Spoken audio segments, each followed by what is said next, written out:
Having taken up the guitar in the mid-1970s, I spent most of my youth chasing the dream of becoming a rock star. When I finally accepted in my late 20s that it wasn't going to happen, that I had been deluding myself, and that Jimmy, Eric and Jeff had nothing to fear after all, I found myself at a crossroads, and the path I took was a drastic one. In 1989, I sold every last piece of my gear. For a decade and a half, I didn't touch a guitar. I listened only to my old records, and I had nothing to do with the then current music scene. I worked as a copywriter for an advertising agency, and then I became a dealer in rare books. But then, in 2005, I had the idea that I would like a guitar again, so I bought a Gibson Les Paul, and in no time at all was once more completely under the spell of the 6 strings. I had been out of the music scene and out of touch for over 15 years, and in that time there had been a lot of change. So here, in no particular order, are the top 10 things I noticed when I emerged from my 15-year musical time capsule. Number 10. Old guitars are now vintage guitars. Back in the day, you could walk into any guitar shop and there would be a significant stock of old used guitars. Only a very few of them would be anything special. And by special, I mean if it was a Fender, you were looking for pre-CBS, and if it was a Gibson, a rule of thumb was that the best ones were made no later than 1964. My first tour of the guitar shops in 2005 was an eye-opener. Every one I visited was wall-to-wall with shiny new guitars and amps. There was not a battered old Hofner or a Selmer treble and bass 50 in sight. While there are, of course, a few exceptions, here in the UK at least, most guitar shops no longer stock old second-hand gear, and anything older will be in the stock of a vintage guitar dealer.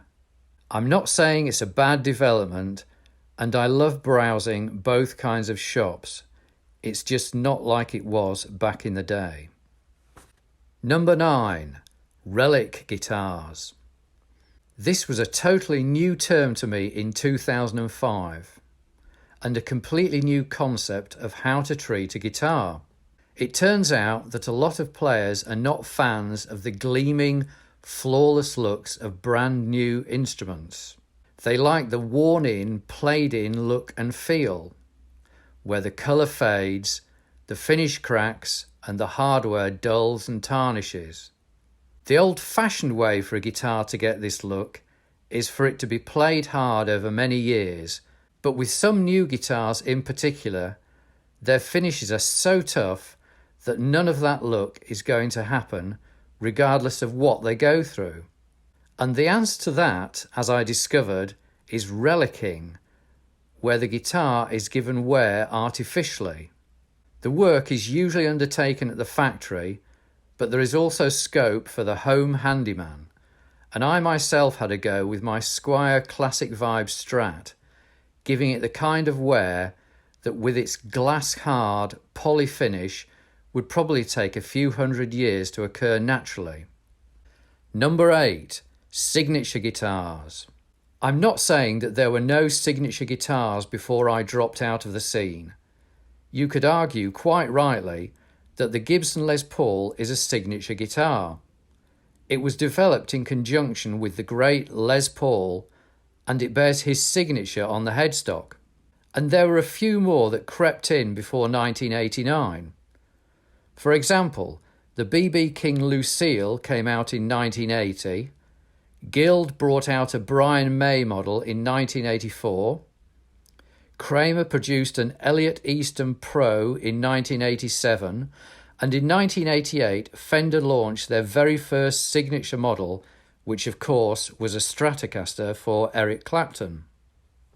In the years that followed, however, there has been an explosion of guitars developed with or to celebrate famous players like Alex Lifeson, Stevie Ray Vaughan, Brian Setzer, Carlos Santana, Dave Grohl, Dave Gilmour, Guthrie Govan, Jeff Beck, Joe Walsh, Joe Bonamassa, John Lennon, Johnny Marr, Johnny Depp, Kurt Cobain, Leslie West, Nancy Wilson, Paul Gilbert, Paul Stanley, Prince, Steve Howe and Steve Vai, to name but a few. Plus, Gibson and Epiphone recently made signature models for two of my favourite and biggest YouTubers, Rick Beato and Marty Schwartz. It's obviously a lucrative market for the guitar manufacturers, and as viewers of this channel know, I was seduced by one of their signature offerings myself.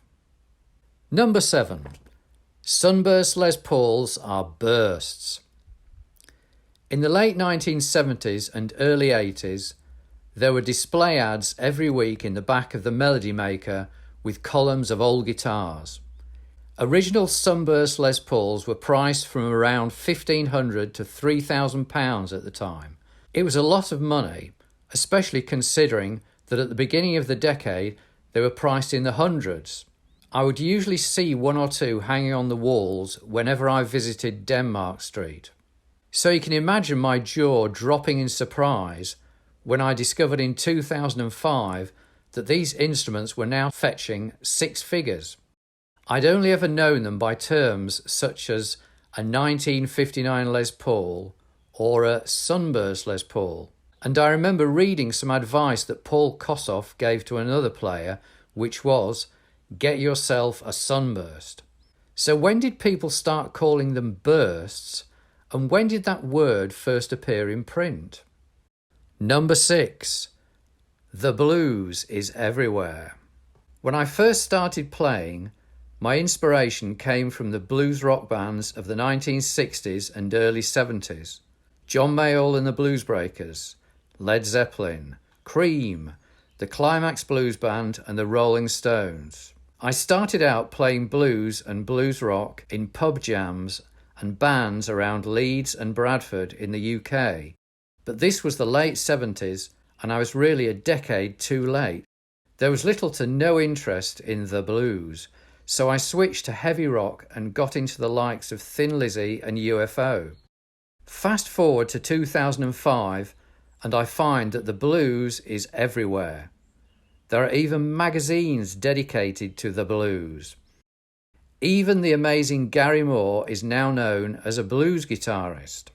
Blues and blues rock had become very much a part of the mainstream, and there were some massive new stars at its helm. Number 5. Naming and personifying guitars. Back in the day, I didn't know anyone who named their guitars, and the only famous ones I can think of were B.B. King's Lucille and George Harrison's Lucy. Other than that, they were just the Gibson or the Strat or it. Blackie and Brownie hardly count as names, so I think we can discount those. Looking around in 2005, however, it seemed that everyone had started naming their guitars, and many of them were referred to as she. And if an original Sunburst Les Paul didn't have a name when it came to market, that was soon rectified by the seller or the new owner. You would struggle today to find a Sunburst that didn't have a name. Number 4. Shredding. Here was a word that I found totally baffling in 2005. Shredding. I had no idea for a long time what this meant. How to shred on guitar. Famous shredders. And then I realised they were talking about ultra-fast, single-string playing where virtually all of the notes are picked. This was quite a revelation to me, because back in the day, my friends and I paid no attention whatsoever to our right-hand technique. Like the old-school greats, if you wanted to play fast, it was hammer-ons and pull-offs all the way. In recent years, I have started working on my picking hand, and it's a great thing to do, because even if you don't want to be Yngwie Malmsteen, You'll find that by building up strength and accuracy, you'll be able to play your favourite old school licks much better.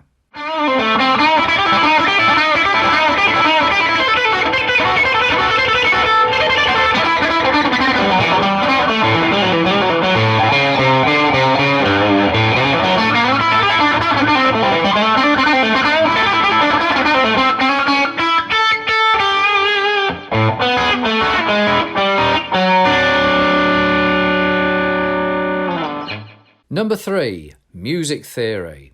Almost all of the greats I admire were from the Teach Yourself school, and virtually all of them played by ear. I never came across tab, and the only way to learn how to play a guitar part was to lift the needle on and off the record player. Moving into the 21st century, the study of technique has come into its own, and all kinds of guitarists recognise the advantages of understanding what they are playing. They also know that understanding what they are playing doesn't diminish their creativity or enjoyment. Number 2, Internet Guitar Superstars. The first of these I remember coming across was Rob Chapman, who had a really engaging style of presentation and was great in front of the camera. He did lots of gear demos and also, as a very accomplished player, did many excellent tutorials. Nowadays, if you had to count the big names, the ones that spring to mind are Paul David, Rick Beato, Troy Grady, Justin Sandercoe, Ben Eller and Tim Pierce. I subscribe to all of these channels and love their content. And there are many, many more smaller channels with excellent tutors in all styles of playing. Number 1, the internet. By far the biggest change I found when I came back to guitars and playing was the influence of the internet itself. Anything you needed to know guitar related was waiting for you to find. From discovering how to date and authenticate vintage instruments to learning how to play virtually any solo you could think of, it was all on there. And there was also a sense of community where you could interact with your fellow players and enthusiasts, share stories and swap information.